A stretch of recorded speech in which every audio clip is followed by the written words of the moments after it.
Hello everyone and welcome to this video. Today I will show you how to find organization ID for Workday.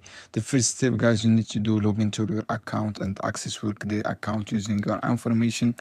After that, navigate the organization from Workday home screen. Click on the organization. After that, search for organization and search for specific organization whose ID needed, and you can search by name and codes.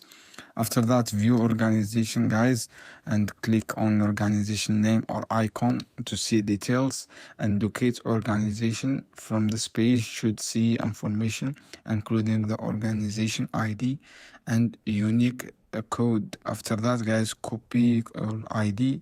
You find or locate organization ID, you can copy easily, and you can save change. This is how you can do, guys. I hope this video helpful for you. Then don't forget to subscribe and like and share this video for more content.